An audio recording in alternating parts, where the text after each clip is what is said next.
Welcome to the health CGO. इस video में दो टॉपिक्स को डिस्कस किया जाएगा। पहला टॉपिक है एरिथ्रोसाइट सेडिमेंटेशन रेट और दूसरा टॉपिक होगा ब्लड सेल्स के बारे में, जो कि हमारे दो सेल्स रह गए थे, वाइट ब्लड सेल्स और प्लेटलेट्स। सबसे पहले बात करते हैं एरिथ्रोसाइट सेडिमेंटेशन रेट, जिसको ESR से डिनोट किया जाता है। ये तीन वर्ड्स का कॉम्बिनेशन है। एरिथ्रोसाइट कहते हैं रेड ब्लड सेल्स को, जो कि सुर्ख ज़र्रात का दूसरा नाम है। Sedimentation settle down of red blood cells, RBCs का नीचे तह में बैठ जाना। Rate amount of RBCs that settle down in given time, 1 घंटा या 2 घंटे जो भी टाइम मखसूस है उसमें रेड ब्लड सेल्स की कितनी तादाद नीचे तह में बैठती है उसको रेट कहते हैं।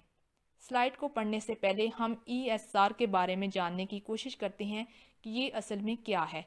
ESR जो है वो ब्लड का एक ऐसा टेस्ट है जिसमें ये मेजर किया जाता है कि रेड ब्लड सेल्स जो कि ब्लड के सुर्ख जरसूमे हैं वो कितनी स्पीड से नीचे सेटल होते हैं।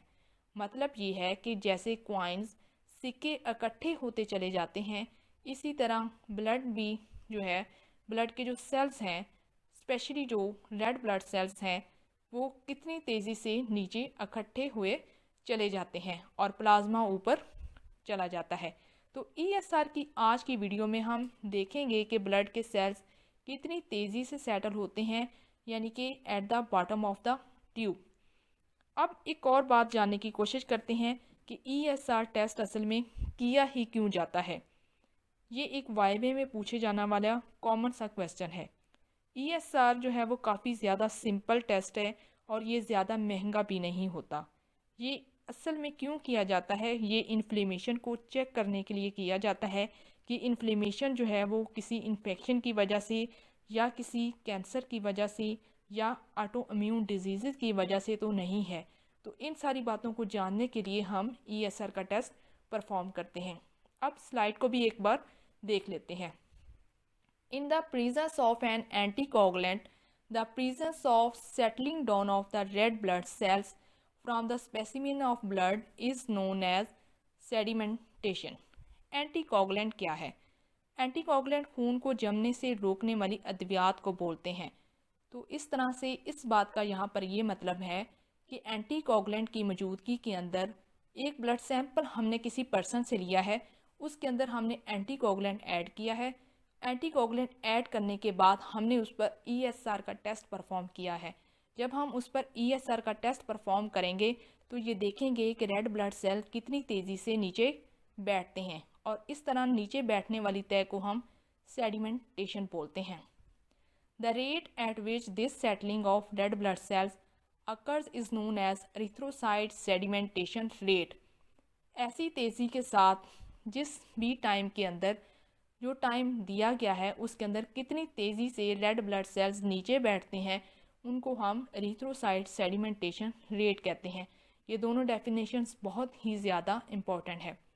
RBC settle because they are heavier than plasma. RBC इसलिए नीचे बैठ जाते हैं क्योंकि वो प्लाज्मा से उनका साइज़ और उनका वज़न ज़्यादा होता है। The ESR is enhanced by rouleaux formation. अब ये रॉलेक्स फॉर्मेशन क्या होती है, पहले इसको जानने की कोशिश करते हैं। रॉलेक्स फॉर्मेशन ये खून में रेड ब्लड सेल्स के ऐसे गुच्छे नुमा तरतीब को कहा जाता है जिसमें खून के सुर्ख ज़रात जिनकी बाइकनकेव सर्फेसिस होती हैं वो एक दूसरे के ऊपर आ जाती हैं। वो इस वजह से ESR से जो है वो इन्हांस हो जाती हैं। इसको हम कहते हैं rouleaux formation. Normal values of ESR in the first hour. पहले 1 घंटे के अंदर ESR की नॉर्मल वैल्यूज़ क्या होती हैं? ये टेस्ट दो मेथड से परफॉर्म किया जाता है। पहला मेथड है वेस्टरग्रैंड मेथड और दूसरा मेथड को कहा जाता है विंट्रॉप मेथड। पहले इन मेथड्स को जानने की कोशिश करते हैं कि ये क्या है। वेस्टरग्रैंड मेथड, ये जो आपको साथ में लगी ट्यूब भी नज़र आ रही हैं, वेस्टरग्रैंड ट्यूब्स, ये ट्यूब ऊपर और नीचे दोनों इतराफ से खुली होती हैं और इस ट्यूब की जो लंबाई है वो तकरीबन 30 सेंटीमीटर, जो कि आपको वाज़िया तौर पर नज़र भी आ रही है, 30 सेंटीमीटर इसकी लंबाई होती है और 2.5 मिलीमीटर इसकी चौड़ाई होती है और ये दोनों इतराफ से ओपन होती हैं। अब दूसरे मेथड को देख लेते हैं जो कि है विंट्रॉप मेथड। इसके अंदर जो ट्यूब है जो आपको साथ में नज़र आ रही है, ये ट्यूब भी ऊपर से ओपन होती है जबकि नीचे से ये बंद होती है और इसकी लंबाई 10 सेंटीमीटर और चौड़ाई 2.5 मिलीमीटर होती है और इस पर जो निशान है वो 0 से लेकर 10 तक होते हैं जो कि एक दूसरे के ऑपोजिट चलते हैं। अब इनके एक दूसरे के ऑपोजिट चलने के ऊपर भी एक मेथड होता है। अब इनकी नॉर्मल वैल्यूज़ को देखते हैं। वेस्टर्न ग्रैंड मेथड के अंदर मेल्स की जो अमाउंट है वो 5 से 10 मिलीमीटर और फीमेल्स की 10 से 15 मिलीमीटर एक नॉर्मल वैल्यू कंसीडर की जाती है।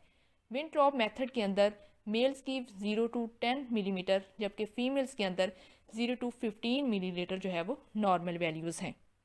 Next topic is the factors affecting ESR। ऐसे कौन से फैक्टर्स हैं जो कि ESR की वैल्यू पर असरअंदाज होते हैं। पहला फैक्टर है size and shape of red blood sales. Her person का ब्लड दूसरे पर्सन से डिफरेंट होता है, तो इस तरह से उनका साइज़ और शेप भी डिफरेंट होता है। साइज़ एंड शेप जो है वो रेड ब्लड सेल की वो असरअंदाज रखती है ESR की वैल्यू पर। Second is content of plasma proteins. Fibrinogen utilizes the zeta potential negative charge RBCs so that they become adhered each other, resulting in increased ESR। Content of plasma protein का से मुराद यहाँ पर ये है fibrinogen. Plasma protein का तो आपको पता है, फिब्रिनोजन का भी पता है। असल में ये क्या करती है, ये न्यूट्रलाइज कर देती है, यानी कि असर को ख़त्म कर देती है। किसको? Zeta potential of the red blood sales. अब ये ज़ीटा पोटेंशियल क्या होता है? ये रेड ब्लड सेल के ऊपर वाली सरफेस पर नेगेटिव चार्ज को कहा जाता है। रेड ब्लड सेल्स के ऊपर जो चार्जिंग होती है वो है नेगेटिव चार्ज, जिसको ज़ीटा पोटेंशियल नेगेटिव कहते हैं। दे बिकम एडहियर्ड ईच अदर, जिस वजह से ESR का जो रिज़ल्ट है वो इंक्रीज़ हो जाता है। एडहियर्ड कहते हैं चिपकने को, यानी कि यहाँ से ये मुराद है कि जो कंटेंट है प्लाज्मा प्रोटीन का, मिसाल के तौर पर फिब्रिनोजन जो है वो न्यूट्रलाइज कर देती है, असर को ख़त्म कर देती है रेड ब्लड सेल्स के ऊपर जो चार्ज है उसको, जिसकी वजह से क्या होता है कि ब्लड सेल्स जो हैं वो जल्दी से चिपकना शुरू हो जाते हैं और इस वजह से ESR का लेवल इंक्रीज़ कर जाता है। Third is speeding of rouleaux formation. Rouleaux formation के बारे में हम पहले ही बात कर चुके हैं कि अगर तो स्पीड ऑफ रॉलिक्स फॉर्मेशन ज़्यादा होगी या कम होगी तो ये भी फैक्टर अफेक्ट करेगा ESR की वैल्यू पर। Fourth is the specific gravity of corpuscles. अब ये कार्पसल्स क्या होते हैं, पहले इनको देख लें। कार्पसल जो है वो ये एक मेडिकल टर्मिनोलॉजी है जो कि लिविंग सेल्स के लिए इस्तेमाल होती है। जैसे कि खून में रेड ब्लड सेल्स और लिम्फ सेल्स को ब्लड कार्पसल्स कहा जाता है, तो इनकी जो ग्रेविटी होती है वो भी असरअंदाज होती है ESR की वैल्यू पर। Fifth is the concentration of cholesterol. अगर तो कोलेस्ट्रोल की कंसनट्रेशन ज़्यादा है या कम है तो वो भी असरअंदाज होगी ESR की वैल्यू पर। Six is the temperature. If the temperature is above 20 degree C ESR will be increase. अगर तो टेम्परेचर जो है वो 20 डिग्री सी से ज़्यादा होगा तो इस वजह से ESR की वैल्यू भी ज़्यादा होगी। Seventh is the specific gravity. With high specific gravity red blood sales sinks more quickly. जितनी ज़्यादा ग्रेविटी ज़्यादा होगी रेड ब्लड सेल्स उतनी तेज़ी से नीचे डूबते चले जाएंगे। Last is decrease viscosity increase the ESR। जितना ज़्यादा ब्लड गहरा होगा उतनी ही ज़्यादा ESR की वैल्यू ज़्यादा होगी। Now we see the factors increasing the ESR। ऐसे कौन से फैक्टर्स हैं जो कि ESR की वैल्यू को बढ़ा देते हैं। पहला फैक्टर है इंक्रीज ऑक्सीजन कंसनट्रेशन। जितनी ज़्यादा ऑक्सीजन की कंसनट्रेशन होगी उतना ही ज़्यादा ESR का लेवल होगा। Second is the increase in cholesterol. In cholesterol अगर ज़्यादा है तो ESR की वैल्यू भी ज़्यादा ही आएगी। Third is the increase in alpha globulin. अगर अल्फा ग्लोबुलिन भी ज़्यादा होगी तो ESR का लेवल भी ज़्यादा होगा। Increase in fibrinogen. फिब्रिनोजन की मौजूदगी के अंदर, ज़्यादा फिब्रिनोजन की मौजूदगी में ESR की वैल्यू भी ज़्यादा होगी। Fifth is the temperature above 20 degree C. अगर तो टेम्परेचर जो है वो 20 डिग्री से ज़्यादा आएगा या ज़्यादा होगा तो ESR की वैल्यू भी ज़्यादा होगी। Six is acute infections. Acute infection कहा जाता है किसी भी बीमारी की पहली जो स्टेज होती है उसको बोलते हैं acute infection. In acute infections proteins enter the plasma from the site of infection. In acute infection जो पहली अभी स्टेज होती है बीमारी की, उसमें होता क्या है, जो प्रोटीन जो होती हैं वो प्लाज्मा के साथ जो है वो अंदर एंटर हो जाती हैं। कहाँ पर? जहाँ पर इन्फेक्शन, कोई बीमारी नमूदार होती है।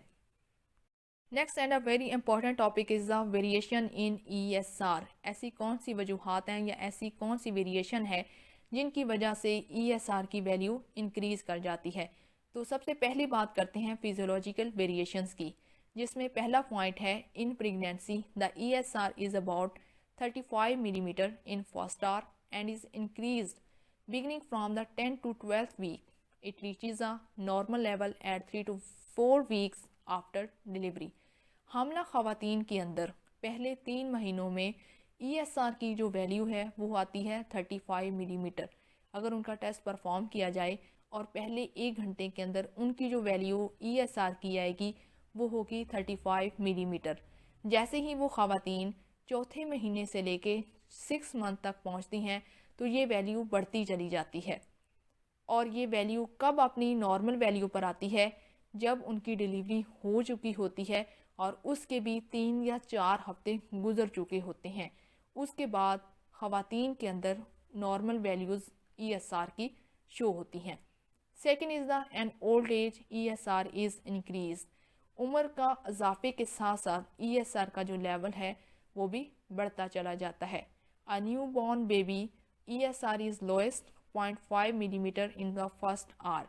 जो बिल्कुल नए छोटे बेबी होते हैं, जो नए बच्चे होते हैं, उनके अंदर ESR का जो लेवल है वो काफ़ी ज़्यादा कम होता है।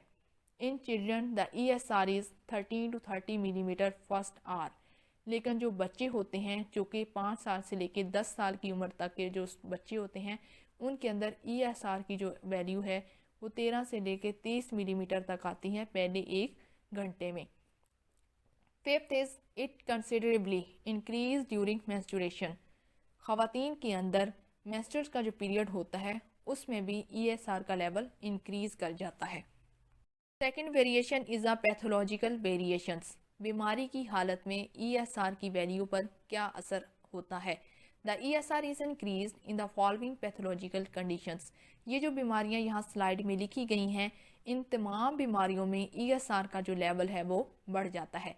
पहली बीमारी है acute and chronic infections. Acute कहा जाता है बीमारी की पहली स्टेज को, जब बीमारी शुरू की हालत में होती है उसको एक्यूट डिजीज़ या एक्यूट इन्फेक्शंस कहा जाता है।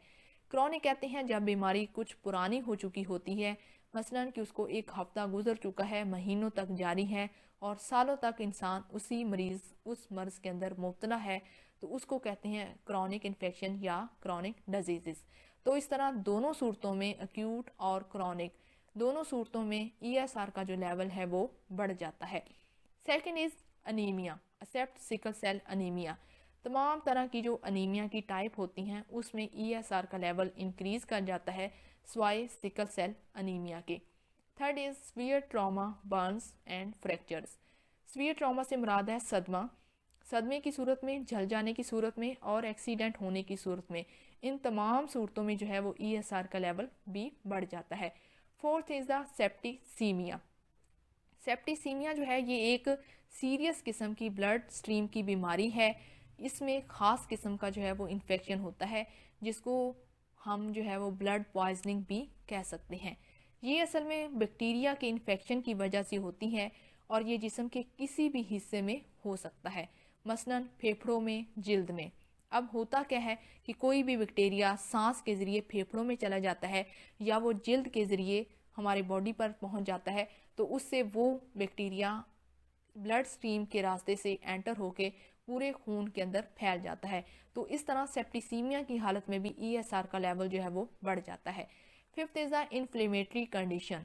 किसी भी सूजिश की वजह से भी ESR का लेवल जो है वो बढ़ जाता है। Six is the pulmonary tuberculosis.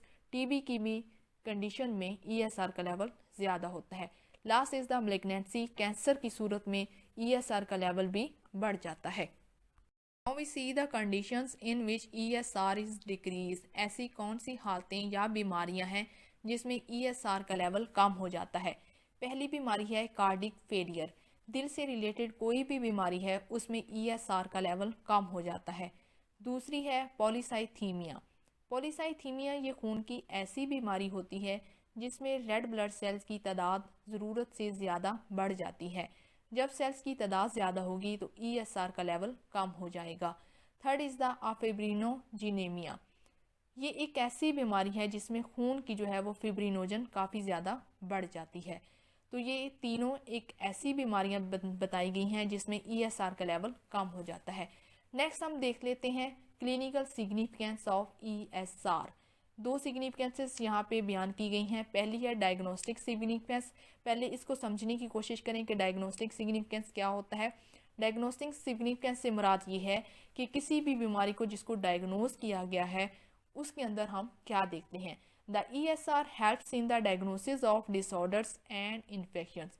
ESR का जो टेस्ट है असल में ये हमें डायग्नोसिस के अंदर, तशखीस के अंदर बहुत ज़्यादा मदद करता है कि कौन सी बीमारी है, कौन सा इन्फेक्शन है, कि बैक्टीरिया का इन्फेक्शन है, वायरस का इन्फेक्शन है या पैरासाइट्स का कोई इन्फेक्शन है। तो इस तरह से तमाम तरह के जो इन्फेक्शंस होते हैं उनके अंदर ESR का टेस्ट बहुत ही ज़्यादा हेल्पफुल होता है। The presence of an increased ESR suggests an organic disease even in the absence of any other signs। जो ESR का टेस्ट होता है अगर तो वो उसकी वैल्यू ज़्यादा आ जाए तो इससे हमें ये अंदाज़ा लगाना आसान हो जाता है कि कोई ना कोई बीमारी इंसान के अंदर नमूदार हो रही है, चाहे उसके साइन सिम्टम्स हमें शो हों या ना हो। Second is prognostic significance. Prognostic किसको कहते हैं पहले ये समझने की कोशिश करें। प्रोग्नोस्टिक जो है वो एक ऐसी तशखीस को कहा जाता है जो पहले हो चुकी होती है, यानी कि जो तशखीस डायग्नोस्टिक सिग्निफिकेंस में हो चुकी है वो उसका इलाज भी जारी है। ख़ास तौर पर कैंसर के मरीज़ जो कि कीमोथेरापी करवा रहे होते हैं और इनका बार बार जो है वो ESR चेक किया जाता है, तो इस तरह की तशखीस को हम प्रोग्नोस्टिक सिग्निफिकेंस का नाम देते हैं। The ESR also helps in a prognostic point of view whether the medicine is effective or not against the disorder or infection। ESR का जो टेस्ट है वो असल में प्रोग्नोस्टिक पॉइंट ऑफ व्यू से बहुत ही ज़्यादा इम्पोर्टेंट है। प्रोग्नोस्टिक का तो आपको पता चल गया कि ये ऐसी तशखीस को कहा जाता है जिसमें पहले तशखीस बीमारी की हुई है और उसका इलाज चल रहा है। तो इस तरह से प्रोग्नोस्टिक सिग्निफिकेंस के अंदर ESR का जो टेस्ट है वो बहुत ही ज़्यादा इम्पोर्टेंट का हामिल है, जिसके अंदर ये चेक किया जाता है कि मरीज़ को जो अद्वियात दी जा रही हैं वो असल में उस बीमारी के ख़िलाफ़ काम कर भी रही हैं या नहीं कर रही, तो उसके ऊपर कितना असर होता है या वो बीमारी के ख़िलाफ़ कितना काम कर रही हैं। ये सारी चीज़ें जो है वो हम प्रोग्नोस्टिक सिग्निफिकेंस में देख लेते हैं। आज की इस लेक्चर का दूसरा टॉपिक है white blood cells. White blood sales खून के सफ़ेद ज़र्रात जिनको ल्यूकोसाइट्स भी कहा जाता है। ये शफाफ और बेरंग होते हैं। ये सुर्ख ज़र्रात की निस्बत बड़े लेकिन तादाद में कम होते हैं। 1 क्यूबिक मिलीमीटर के अंदर इनकी तादाद 6000 से लेकर 10,000 तक होती है। औसतन जो है वो इनकी तादाद 8000 होती है। ये हड्डियों के सुर्ख गूदे रेड बोन मैरो में ही बनते हैं। White blood cells leucocytes are mobile units of the body's protective system. White blood cells जिनको ल्यूकोसाइट्स भी कहा जाता है, खून के सफ़ेद ज़र्रात, ये मोबाइल यूनिट्स होते हैं, यानी कि ये भी बाकी तमाम सेल्स की तरह हरकत करते हैं और इनका काम होता है सिस्टम्स की हिफाजत करना। White blood cells also called leukocytes और white corpuscle a cellular component of the blood that lacks hemoglobin, has a nucleus and is capable of motility and defend the body against infection and disease by ingesting foreign materials and cellular debris। खून के ये सफ़ेद ज़र्रात इनको leukocytes भी कहा जाता है और इनको वाइट कार्पसल्स भी कहते हैं। ये ब्लड के एक ऐसे सेल्स या ए ब्लड सेलुलर के ऐसे कंपोनेंट्स होते हैं जिनके अंदर हीमोग्लोबिन मौजूद नहीं होती और इनके अंदर न्यूक्लियस वाज़िया तौर पर पाया जाता है, लेकिन ये हरकत करते हैं और जिस्म की डिफेंड करते हैं, यानी कि बॉडी की हिफाजत करते हैं इन्फेक्शन से, बीमारियों से, बाहर से आने वाले जितनी भी मटीरियल्स होते हैं उनसे इनका काम होता है बॉडी की हिफाजत करना। Now we see the classifications of white blood cells. White blood cells की दो खास इकसाम होती हैं। पहली किस्म है ग्रेनुलोसाइट्स। इसको मज़ीद 3 क्लासिफिकेशन के अंदर डिवाइड किया जाता है, न्यूट्रोफिल्स, बेजोफिल्स और इओसिनोफिल्स। दूसरी वाइट ब्लड सेल्स की किस्म है ए ग्रेनुलोसाइट्स, जिसकी मज़ीद आगे दो इकसाम होती हैं, मोनोसाइट्स और लिम्फोसाइट्स। मोनोसाइट्स को मज़ीद आगे दो में अंदर तकसीम किया जाता है, मैक्रोफेजेस और डेंड्राइटिक में। लिम्फोसाइट्स को भी इसी तरह दो में आगे तकसीम किया जाता है, बी सेल्स और टी सेल्स में। वाइट ब्लड सेल्स की पहली किस्म है ग्रेनुलोलिकोसाइट्स, जिनको ग्रेनुलोसाइट्स भी कहते हैं। ग्रेनुलो कहा जाता है ग्रेन्यूल्स को और साइट्स कहते हैं सेल्स को। इससे मुराद ऐसे सेल्स हैं जिनके अंदर ग्रेन्यूल्स पाए जाते हैं। These are developing from red bone marrow, having continuous granules in their cytoplasm and possesses lobe nuclei. ये ऐसे सेल्स होते हैं जो कि रेड बोन मैरो के अंदर ही बनते हैं और इनके अंदर ग्रेन्यूल्स मौजूद होते हैं। ग्रेन्यूल्स जो है वो साइटोप्लाज्म के अंदर पाए जाते हैं और इनके अंदर न्यूक्लाई जो है वो लोब की शक्ल में मौजूद होता है। द 3 टाइप्स ऑफ ग्रेनुलोलिकोसाइट्स आर, पहली किस्म है पॉलीमॉर्फोन्यूक्लर न्यूट्रोफिल्स, जिनकी तादाद 62% होती है खून में। दूसरी किस्म है पॉलीमॉर्फोन्यूक्लर इओसिनोफिल्स, जिनकी खून के अंदर 2.3% जो है वो अमाउंट मौजूद होती है। थर्ड इज़ द पॉलीमॉर्फोन्यूक्लर बेजोफिल्स, जो कि सिर्फ 0.4% पाए जाते हैं। यहाँ पर जो है वो लफ्ज़ पॉलीमॉर्फोन्यूक्लर का यूज़ किया गया है। अगर ये वर्ड आपको याद रह जाए तो ठीक है, अदरवाइज़ आप न्यूट्रोफिल, इओसिनोफिल और बेजोफिल भी लिख सकते हैं। नीचे तस्वीर के अंदर आपको ये तीनों सेल्स की दिखाया गया है। न्यूट्रोफिल के अंदर देखें तो उसकी शेप जो है वो आपको वाज़िया हो रही है, ग्रेन्यूल्स भी आपको नज़र आ रहे हैं, साइटोप्लाज्म भी नज़र आ रहा है और उसके साथ जो है वो लोब की शक्ल के अंदर न्यूक्लाई जो है वो भी क्लियरली नज़र आ रहा है। जबकि इओसिनोफिल के अगर देखी जाए तो उसके अंदर भी साइटोप्लाज्म है, न्यूक्लियस भी मौजूद है बिल्कुल वाज़िया तौर पर और ग्रेन्यूल्स भी नज़र आ रहे हैं। बेजोफिल की बात की जाए तो बेजोफिल्स के अंदर भी आपको ग्रेन्यूल्स भी नज़र आ रहे हैं, न्यूक्लियस भी नज़र आ रहे हैं और साइटोप्लाज्म भी नज़र आ रहे हैं। वाइट ब्लड सेल्स की दूसरी किस्म है ए ग्रेनुलोलिकोसाइट्स, जिनको ए ग्रेनुलोसाइट्स भी कहते हैं। ये बात मैंने आपको पहले भी बताई थी कि जिस भी टर्मिनोलॉजी के साथ ए का लफ्ज़ लगता है उससे मुराद होती है कि वो वहाँ पर एब्सेंट है। तो यहाँ पर ए ग्रेनुलोर से मुराद ये है कि यहाँ पर ग्रेन्यूल्स एब्सेंट है, ग्रेन्यूल्स मौजूद नहीं है। These are the second principal group of leucocytes. ये जो है वो लिकोसाइट्स का दूसरा मेन जो है वो ग्रुप है, यानी कि वाइट ब्लड सेल्स का दूसरा मेन जो है वो ये ग्रुप होता है। They develop from the lymphoid tissues, cytoplasmic granules are not seen. ये लिम्फाइड टिश्यूज के अंदर बनते हैं और इनके अंदर इनके साइटोप्लाज्म के अंदर ग्रेन्यूल्स मौजूद नहीं होते। इनकी दो इकसाम होती हैं।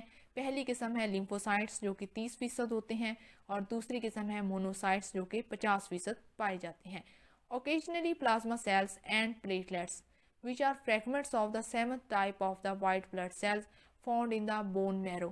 ये जो दोनों सेल्स हैं प्लाज्मा सेल्स और प्लेटलेट्स, जो कि फ्रैगमेंट्स की सूरत के अंदर पाए जाते हैं और ये 7वीं किस्म बनाते हैं वाइट सेल्स की, ये मौजूद होते हैं बोन मैरो के अंदर। नीचे आपको ये दोनों इनकी डायग्राम्स भी नज़र आ रही हैं, लिम्फोसाइट्स की भी और मोनोसाइट्स की भी। Total number of white blood sales average is the 7000 पर मिलीमीटर क्यूब, रेंज इज़ 4000 से लेकर 11000 पर millimetre cube.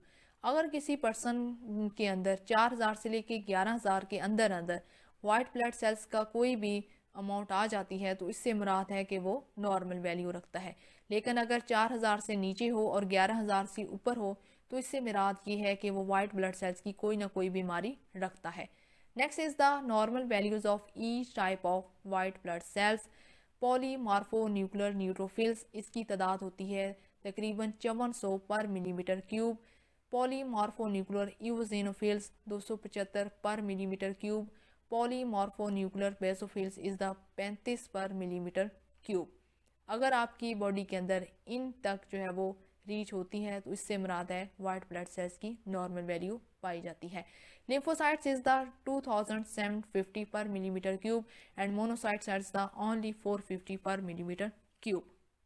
Chemical nature of white blood sales, खून के सफ़ेद ज़र्रात की केमिकली नेचर क्या होती हैं, या यूं कह लें कि वाइट ब्लड सेल्स की कंपोजिशन क्या होती है। All white blood cells are rich in nucleoproteins and also contains glycogen, cholesterol and lipids। तमाम तरह के जो सफ़ेद ज़र्रात होते हैं उनमें न्यूक्लियोप्रोटीन वाफर मकदार में पाई जाती है और इसके साथ साथ खून के सफ़ेद ज़र्रात में ग्लाइकोजन, कोलेस्ट्रॉल और लिपिड्स भी मौजूद होता है। Next topic is the life span of white blood sales. खून के सफ़ेद ज़र्रात की ज़िंदगी कितनी होती है? Granulocytes 4 to 8 hours in circulating blood. चलते हुए खून के अंदर ग्रेनुलोसाइट्स की जो लाइफ स्पैन है वो सिर्फ और सिर्फ 4 to 8 आवर्स है, जबकि टिश्यूज़ के अंदर ये 4 से 5 दिन तक ज़िंदा रह सकते हैं। Monocytes 10 to 12 hours in blood. अगर तो मोनोसाइट्स खून में है तो उनका लाइफ स्पैन 10 to 12 आवर्स का होगा, और अगर ये मोनोसाइट्स टिश्यूज़ में मौजूद हैं तो फिर इसका लाइफ स्पैन मंथ और इवन ईयर्स इन टिश्यू, कैसे as a tissue macrophages. And the next is the lymphocytes, month और years depending on the body need for these cells. Lymphocytes का लाइफ स्पैन जो है वो महीनों तक भी चल सकता है और ईयर्स तक भी, ये डिपेंड करता है बॉडी के ऊपर और उसके सेल्स पर। Next and a very interesting topic is the sites of white blood sales production. ऐसी कौन सी जगह हैं जहां पर वाइट ब्लड सेल्स बनते हैं? In foetus white blood cells are devolve from the mesoderm of the yolk sac. Foetus के अंदर वाइट ब्लड सेल्स जो हैं वो योक सेक की मेसोडर्म के अंदर बनते हैं और डिवेलप होते हैं। और इसके बाद after the birth bone marrow granulocytes and monocytes and the few lymphocytes are develop in the bone marrow after the birth and in the lymph tissues क्या बनते हैं? Lymphocytes and plasma cells are produce mainly in the various lymphogenous organ including the lymph nodes, thymus, spleen and the tonsils वगैरह। और after the birth specially in the adult age lymphocytes और जो plasma cells होते हैं वो produce होते हैं mainly जो है वो ऐसे ऑर्गन्स के अंदर, लिम्फोजीनस ऑर्गन्स के अंदर, जिनके अंदर आ जाते हैं लिम्फ नोड्स आ जाते हैं, थाइमस आ जाती है, स्प्लीन आ जाती है और टॉन्सिल्स वगैरह। Important topic in white blood cells is the functions of white blood cells. White blood sales खून के सफ़ेद ज़र्रात असल में क्या काम अंजाम देते हैं? स्लाइड को रीड करने से पहले आप कुछ ऐसे फंक्शंस को समझने की कोशिश करें, या यूँ कह लें कि मैं आपको थोड़ा सा समरी बयान कर रही हूँ, उसके बाद हम स्लाइड को देख लेंगे। न्यूट्रोफिल, इओसिनोफिल और बेसोफिल, जिनको हमने ग्रेनुलोसाइट्स का नाम दिया था, यानी कि ये ग्रेनुलोसाइट्स की ही इकसाम है। ग्रेनुलोसाइट्स और मोनोसाइट्स ये इंसानी जिस्म को बीमारी पैदा करने वाले जरासीम, जिनको माइक्रो ऑर्गेनिज्म कहते हैं, उनसे ये बचाते हैं। ये जिंदा जरासीम को निगल लेते हैं। माइक्रोस्कोप के ज़रिए अगर आप ग्रेनुलोसाइट्स, जो कि 10 से 20 जो है वो जरासीम देखे जा सकते हैं, जब ये कारकर्दगी करते हैं तो इनको फेगोसाइटोसिस कहते हैं। अब यहाँ पर फेगोसाइटोसिस लिखा हुआ आपको नज़र आ रहा है, इसकी ये तारीफ है। जब इनको ये सलाहियत और ताकत हासिल होती है वो खून की नालियों और बाहर भी आज़ादाना हरकत करते हैं। ये जो वाइट ब्लड सेल्स होते हैं ये मुतासरा इन्फेक्टेड या ज़ख्मी इंजर्ड एरिया के जो है वो इर्द गिर्द फैल जाते हैं, और इसके बाद इनका जो और काम होता है वो ये करते हैं कि बीमारी पैदा करने वाले जरासीम को ये पकड़ते हैं और इन्हें तबाह करते हैं और अपने अंदर इनको निगल लेते हैं।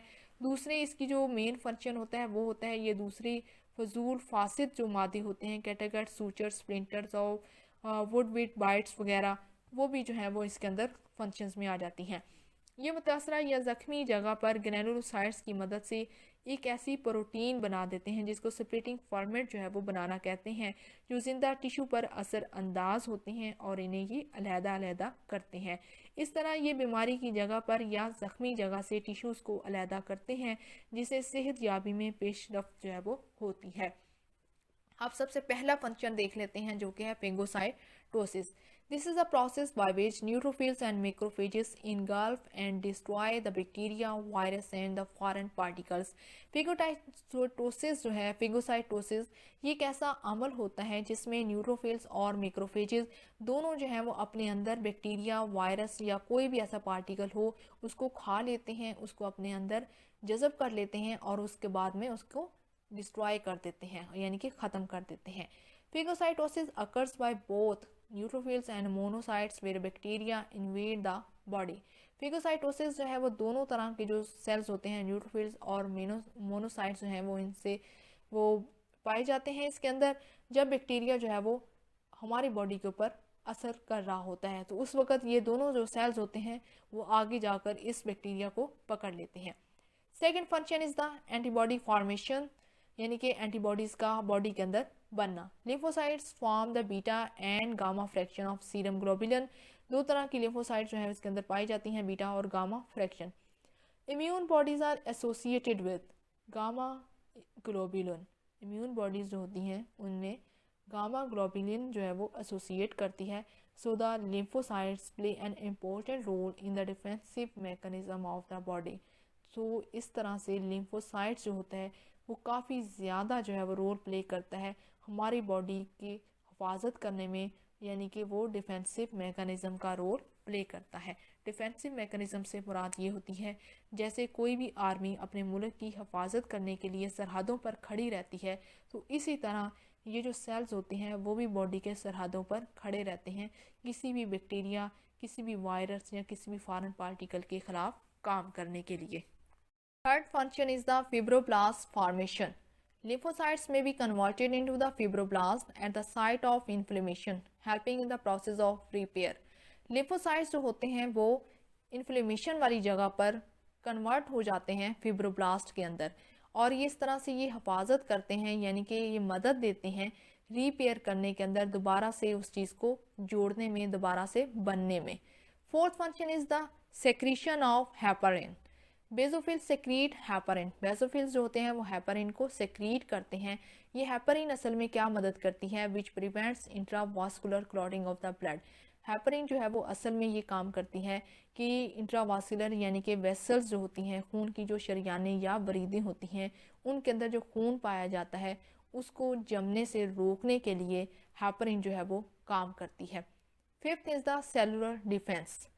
Phagocytosis of large pathogenic microorganisms such as protozoa and parasitic worms release anti-inflammatory substances in allergic reactions. Phagocytosis, ये तो आपको ये मेथड पता चल गया है, ये क्या होता है।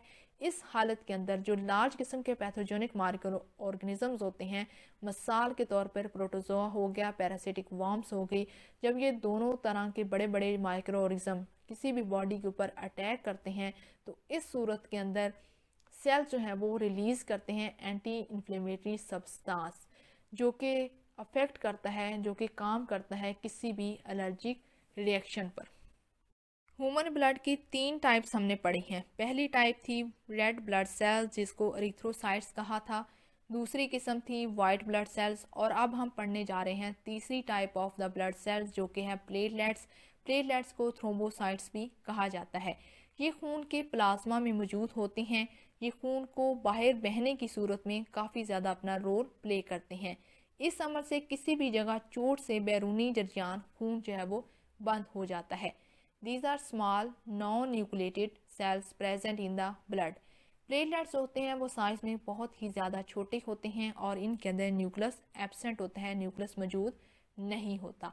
शेप की अगर बात की जाए, they are small irregular round और ओवल डिस्क लाइक शेप। इनकी जो शेप होती है वो इरेगुलर होती है, ये राउंड होते हैं, और ओवल टाइप यानी कि ओवल डिस्क लाइक जो है वो ये सेल्स होते हैं, और इनका साइज़ जो है वो काफ़ी ज़्यादा छोटा होता है। साइज़ कितना होता है, तकरीबन 2 to 4 microns in a diameter. अगर इनकी काउंटिंग की जाए तो normal count in a blood is between 150,000 to the 3 lakhs cubic millimetre जो है वो इनकी काउंटिंग मौजूद होती है ब्लड में। लाइफ स्पैन की अगर बात की जाए तो ये सिर्फ और सिर्फ इनका लाइफ स्पैन जो है वो 4 से लेके 9 दिन तक होता है। Next topic is the types of platelets. Platelets की कितनी इकसाम होती हैं? प्लेटलेट्स की सिर्फ 2 इकसाम हैं, स्मॉल और लार्ज। स्मॉल की पहले बात करते हैं। स्मॉल यंग प्लेटलेट्स और एक्टिव प्लेटलेट्स। स्मॉल जो कि साइज़ में बहुत छोटे होते हैं और ये न्यू फॉर्मिंग होती है, यानी कि यंग प्लेटलेट्स होते हैं जो कि नए नए बनते हैं, और ये काफ़ी ज़्यादा एक्टिव प्लेटलेट्स होते हैं। Second type is the large platelets. जब यंग प्लेटलेट्स थोड़ा ज़्यादा अर्सा गुजार लेते हैं, बड़े हो जाते हैं, बूढ़े हो जाते हैं, तो उनको हम लार्ज प्लेटलेट्स का नाम देते हैं। Next is the chemistry of the platelets. Platelets possesses proteins, lipids, जिनके अंदर आ जाता है फॉस्फोलिपिड्स और एरिकिडोनिक एसिड्स। प्लेटलेट्स की जो कंपोजिशन है उसमें प्रोटीन्स और लिपिड्स जो है वो पाए जाते हैं। और अगर कोई आपसे ये पूछे कि प्लेटलेट्स के अंदर कौन से लिपिड्स पाए जाते हैं तो उसका आंसर है phospholipids and the arachidonic acids. Next and a very important topic is the functions of platelets. Platelets का असल में क्या काम है? पहला फंक्शन है हीमोस्टेसिस। हीमोस्टेसिस कहा जाता है खून को बहने से बचाना और उसको रोकना। The principal function of platelet is a haemostasis. Haemo कहते हैं ब्लड को, स्टेसिस कहा जाता है किसी भी चीज़ को रोकना। The following events occur in the haemostasis. First is the platelet adhesions, जो कि आपको साथ में तस्वीर में भी नज़र आ रहा है। ये उसका पहला जो है वो हीमोस्टेसिस के अंदर पहला जो है वो प्रोसेस होता है, इसको कहते हैं प्लेटलेट एडहेजन्स। यानी कि इससे मुराद ये होती है कि प्लेटलेट्स जो होते हैं, ऐसा कोई ज़ख़म या कोई ऐसी इन्फेक्शन वाली साइड, वहाँ पर प्लेटलेट्स जो है वो होते हैं वहाँ पर पहुँचना शुरू हो जाते हैं। Second is the clotting of the blood. जब वो वहाँ पर पहुँच जाते हैं तो उससे क्या होता है कि ब्लड वहाँ पर स्टॉप हो जाता है, उसकी क्लॉटिंग हो जाती है, यानी कि वो जम जाता है। Third is the platelet aggregations. Platelet aggregation, जो कि आपको साथ में तस्वीर में भी नज़र आ रहा है कि अब यहाँ पर जो प्लेटलेट्स हैं वो एग्रीगेट कर रहे हैं। अगर आप यहाँ पर तस्वीर को गौर से देखें तो ये जो येलो कलर में नज़र आ रही है ये असल में थ्रम्ब बना हुआ है। ये ज़ख़म हुआ है वहाँ पर और जो येलो कलर है वो थ्रम्ब बन गया है, और उसके आगे जो है वो आपको पर्पल कलर और ब्लू कलर के अंदर जो है वो आपको प्लेटलेट्स नज़र आ रहे हैं। अब वो प्लेटलेट्स जो कि पहली तस्वीर के अंदर एडहेजन के अंदर इकट्ठे होकर वहाँ पर पहुँचे थे, अब वो वहाँ से एग्रीगेट कर गए हैं, यानी कि फैलते चले जा रहे हैं। Last is the platelet release reaction. अब क्या हुआ है कि जहाँ पर वो ज़ख़म बना है, जहाँ पर इन्फेक्शन हुआ है, तो वहाँ पर सारे के सारे जो प्लेटलेट्स हैं वो खारिज हो गए हैं और वहाँ पर पूरा एरिया उन्होंने कवर कर लिया है, यानी कि उन्होंने पूरी की पूरी जो है वो फौज वहाँ पर इकट्ठी कर ली है। तो ये इसको कहते हैं, इस प्रोसेस को कहा जाता है haemostasis. Now we see some other functions of platelets. First is the platelets are necessary for maintenance of vascular integrity. Vascular integrity को मेंटेन करने के लिए प्लेटलेट्स जो है वो अपना बहुत ही ज़्यादा रोल प्ले करते हैं और बहुत ही ज़्यादा ये ज़रूरी होते हैं। Second is the platelets repair small vascular injuries by adhering to the basement membranes. छोटे लेवल पर जो वेस्कुलर इंजरीज होती हैं उनकी रिपेयरिंग के अंदर भी प्लेटलेट्स अपना बहुत ज़्यादा रोल प्ले करते हैं। Third is the platelets provide glycoproteins, their adhesion to the collagens. Fourth is the platelets show slight phagocytic activity. Platelets जो होते हैं वो भी फेगोसाइटिस का फंक्शन परफॉर्म करते हैं, लेकिन जो है ये स्लाइट जो इनकी लेवल होता है। Indication for platelet transfusion. ऐसी कौन सी हालतें हैं जिनके अंदर प्लेटलेट को ट्रांसफ्यूज़ किया जाता है, यानी कि अगर कोई पर्सन जो बीमारी की हालत में है या कोई ऐसे इन्फेक्शन कंडीशन के अंदर है जिसमें उसके प्लेटलेट्स कम हो गए हैं, तो उस हालत में वो किसी दूसरे पर्सन से जो कि एक्टिव पर्सन है और वो बिल्कुल सेहतमंद और तंदुरुस्त प्लेटलेट्स रखता है उससे लिए जा सकते हैं, उससे ट्रांसफ्यूज़ किए जा सकते हैं। तो देख लेते हैं यहाँ पर कौन सी इंडिकेशंस लिखी गई हैं। First is the bleeding and thrombocytopenia. Bleeding से मुराद ये है कि जब खून का बहुत ही ज़्यादा ज़िया हो जाता है या खून बहुत ही ज़्यादा ब्लीड कर चुका है या थ्रोम्बोसाइटोपेनिया की कंडीशन है, तो इन दोनों सूरतों में प्लेटलेट जो है वो किसी एक्टिव पर्सन से लिए जा सकते हैं। Second is the surgical procedure. Surgical procedure के दौरान अगर जो है वो प्लेटलेट की तादाद 40,000 से कम हो जाए तो इस सूरत में प्लेटलेट जो है वो ट्रांसफ्यूज़ किए जा सकते हैं। Third is the platelet dysfunction. जब इंसानी बॉडी के अंदर उसके प्लेटलेट सही से काम नहीं करते तो उस कंडीशन के अंदर भी प्लेटलेट ट्रांसफ्यूज़ किया जा सकता है। Fourth is the acute disseminated intravascular coagulation. जब बहुत ही ज़्यादा इंट्रावास्कुलर कोगुलेशन हो जाए एक्यूट स्टेजेस पे, तो ये भी एक इंडिकेशन है प्लेटलेट ट्रांसफ्यूजन की। Fifth is the thrombocytopenia after cardiac bypass. जब दिल का ऑपरेशन जो कि कार्डिक बाईपास जिसको कहा जाता है, अगर वो हो जाए तो उस सूरत में जो है वो थ्रोम्बोसाइटोपेनिया जो है वो चांसेस होते हैं, तो ये भी एक इंडिकेशन है प्लेटलेट ट्रांसफ्यूजन की। Six is the A plastic anaemia. A plastic anaemia हमने लास्ट वीडियो के अंदर बड़ी डिटेल में स्टडी किया था। अगर किसी स्टूडेंट ने अभी तक ए प्लास्टिक के बारे में नहीं देखा, नहीं पढ़ा वो क्या होता है, तो लास्ट वीडियो एक बार लाजमी से देख लें ताकि आपको पता चल जाए कि ए प्लास्टिक क्या होता है, उसकी क्या इंडिकेशंस होती हैं और उस इंडिकेशन में प्लेटलेट को क्यों ट्रांसफ्यूज़ किया जाता है। In this slide, we summarize the three cells of the human blood: erythrocytes, leukocytes and platelets. सबसे पहले बात करते हैं ऑरिजिन की। erythrocytes जो है वो रेड बोन मैरो में बनते हैं। leukocytes जो है वो लिम्फ नोड्स एंड स्प्लीन्स में बनते हैं। प्लेटलेट्स जो होते हैं वो मेगा कैरियोसाइट्स यानी कि फ्रैगमेंट्स की सूरत में बनते हैं। लाइफ स्पैन की अगर बात की जाए तो इरिथ्रोसाइट्स का जो लाइफ स्पैन है वो सिर्फ और सिर्फ 120 दिन है, जो कि बाकियों से काफ़ी ज़्यादा है। ल्यूकोसाइट्स की बात की जाए तो वो सिर्फ और सिर्फ 13 से 20 दिन, जबकि प्लेटलेट्स जो है वो सिर्फ 5 से 9 दिन तक जो है वो जिंदा रहते हैं, अपना लाइफ स्पैन कंप्लीट करते हैं। न्यूक्लियस की अगर बात की जाए तो इरिथ्रोसाइट्स के अंदर न्यूक्लियस मौजूद नहीं होता और इसी तरह प्लेटलेट्स के अंदर भी न्यूक्लियस मौजूद नहीं होता, यानी कि ये नॉन न्यूक्लिएटेड सेल्स होते हैं। जबकि ल्यूकोसाइट्स के अंदर न्यूक्लियस वाज़िया तौर पर पाया जाता है।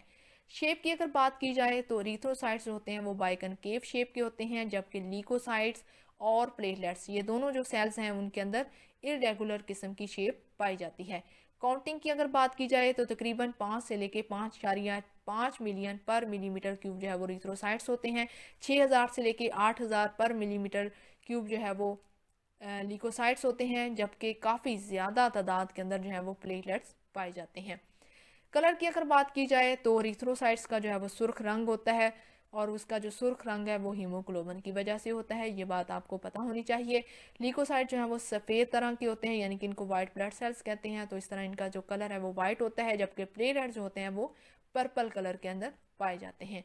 टाइप्स की अगर बात की जाए तो इरिथ्रोसाइट्स की सिर्फ एक टाइप है, जबकि ल्यूकोसाइट्स की बात की जाए तो इसकी दो टाइप्स हैं, एक ग्रेनुलोसाइट्स और ग्रेनुलोसाइट्स। और अगर प्लेटलेट्स की बात की जाए तो उसके अंदर भी सिर्फ और सिर्फ एक ही टाइप है।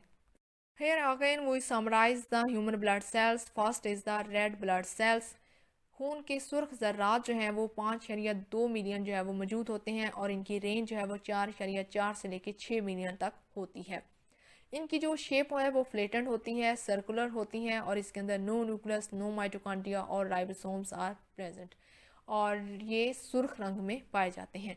फंक्शंस की अगर इनकी बात की जाए तो इनका ये फंक्शन होता है, ये ट्रांसपोर्ट का काम करते हैं, यानी कि किसको ट्रांसपोर्ट करते हैं? Oxygen from lungs and lungs to the tissues, और कार्बन डाइऑक्साइड को ये जो है वो दोबारा से जो है ट्रांसपोर्ट का काम करते हैं। कार्बन डाइऑक्साइड को सांस के जरिए बाहर निकालते हैं, कहाँ से? Tissues to the lungs. Remarks की अगर बात की जाए तो remain in the blood streams 120 days is life span, ठीक है, ये बात हमने पहले कर लिया है। Amino acids and iron recycled का काम करते हैं, produce in the bone marrow, और ये कहाँ पर बनते हैं? बोन मैरो के अंदर। अब बात करते हैं वाइट ब्लड सेल्स की। वाइट ब्लड सेल्स की जो रेंज होती है वो 6000 से लेकर 9000 तक होती है। इसकी तीन मज़ीद जो हैं वो इकसाम होती हैं। पहली किस्म है न्यूट्रोफिल। न्यूट्रोफिल जो होते हैं वो तकरीबन जो है वो 1800 से लेकर 7300 तक जो है वो इसकी रेंज होती है। डिफरेंशियल काउंट के अंदर ये 50 से 70% जो है वो पाए जाने चाहिए। और इनकी जो शेप होती है ये राउंडेड सेल्स होती हैं, न्यूक्लियस इनमें मौजूद होता है, लोब शक्ल के अंदर इनके अंदर न्यूक्लियस पाया जाता है और इट में resemble a string of the beads, ये बिल्कुल ऐसे होते हैं जैसे मटर के दानों की तरह इनके अंदर न्यूक्लियस पाया जाता है। साइटोप्लाज्म इनके अंदर काफ़ी ज़्यादा तादाद के अंदर मौजूद होता है और इनका जो कलर होता है वो पेल इंक्लूजन्स यानी कि सफ़ेद रंग के अंदर पाए जाते हैं। और इनका जो फंक्शन है वो होता है फेगोसाइटोसिस, यानी कि इनगल्फ करना पैथोजेंस और डेब्रिस इन द टिश्यूज़, और ये रिलीज़ करते हैं साइटोटॉक्सिक एंजाइम्स और केमिकल्स वगैरह। इनके रिमार्क्स में आता है move in to the tissues after a several hours, may survive minutes to the days, हो सकता है ये मिनटों से लेकर दिनों तक जो है वो ये जिंदा रह लें। It's depend on the tissues activities produce in the bone marrow, और ये भी बोन मैरो के अंदर ही बनते हैं। Second type of the white blood cells is the eosinophils. इसकी जो रेंज है वो 0 से लेके 700 तक जो है वो होती है, यानी कि 165 इनकी रेंज होती है। डिफरेंशियल काउंट के अंदर देखा जाए तो ये 2 से 4% जो है वो पाए जाते हैं। इनकी जो शेप है ये भी राउंडेड होती है, इनके अंदर न्यूक्लियस मौजूद होता है, लेकिन न्यूक्लियस जो है वो दो तरह के लोब्स के अंदर पाया जाता है, यानी कि इसके अंदर दो लोब्स होते हैं न्यूक्लियस के। इसमें भी साइटोप्लाज्म काफ़ी ज़्यादा तादाद में मौजूद होता है। ग्रेन्यूल्स जो है वो that generally light beat bright in red in colour, और इनके अंदर जो ग्रेन्यूल्स होते हैं उनका कलर थोड़ा सा ब्राइट रेड होता है, यानी कि यूं कह लें इसके ऊपर जो स्टेनिंग का कलर होता है वो ब्राइट रेड आता है।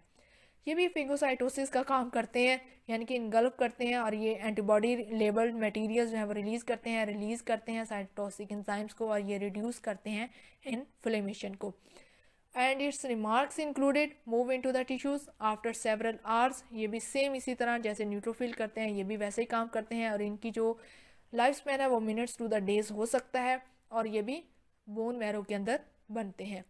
Last type of the white blood cells is the basophils.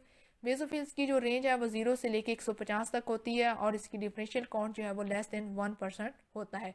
इसकी शेप भी राउंडेड होती है। न्यूक्लियस जो है वो इसके अंदर जनरली जो है वो हमें नज़र नहीं आता क्योंकि वो डेंस कंडीशन के अंदर पाया जाता है, और इसकी जो स्टेनिंग का कलर है वो ब्लू होता है, और इसके अंदर ग्रेन्यूल्स जो है वो मौजूद होते हैं साइटोप्लाज्म में।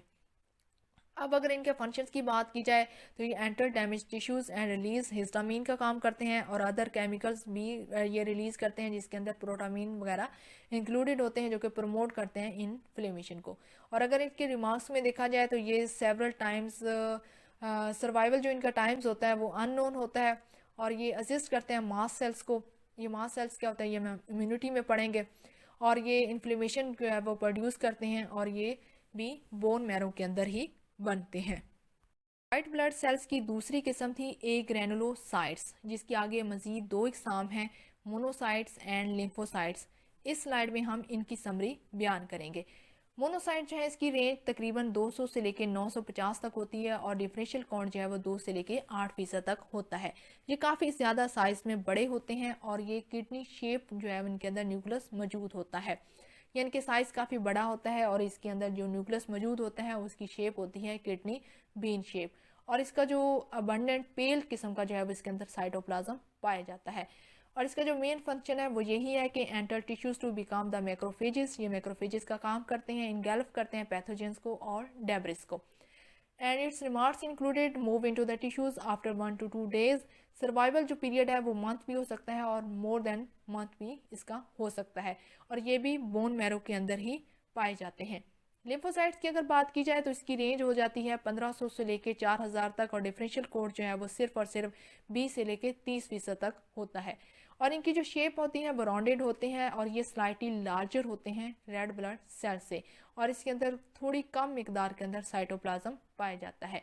इनका जो मेन फंक्शन है वो होता है सेल्स और lymphatic system providing defence against specific pathogens और टॉक्सिन्स, यानी कि इनका भी काम है डिफेंसिव अगेंस्ट करना, यानी कि डिफेंस मैकेनिज्म ही इनका फंक्शन है। रिमार्क्स की बात की जाए तो ये मंथ्स तक जो है वो रह सकते हैं, मंथ से लेके सालों तक जो है वो ये जिंदा रहते हैं। ये सर्कुलेट करते हैं ब्लड टू द टिश्यूज़, और फिर tissues to back to the blood. ये भी जो है वो रेड बोन मैरो के अंदर बनते हैं, रेड बोन मैरो के अंदर, और लिम्फाइड टिश्यूज़ दोनों जगहों पर जो है वो इनकी प्रोडक्शन होती है। खून की तीसरी किस्म और आखिरी किस्म है प्लेटलेट्स, जिनकी रेंज जो है वो आपके सामने मेंशन है, कितनी लिखी हुई है ये आपने बिल्कुल नहीं भूलनी।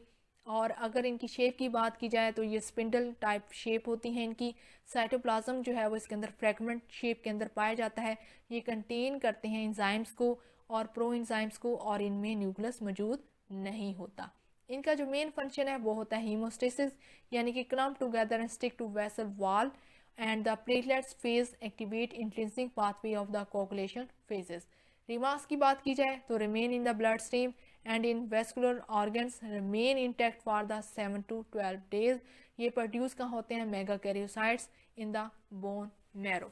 यहाँ पर जो है वो आपका ब्लड का तीसरा जो है वो पार्ट वो भी कंप्लीट हो गया, जो कि बहुत ही ज़्यादा इम्पोर्टेंट था।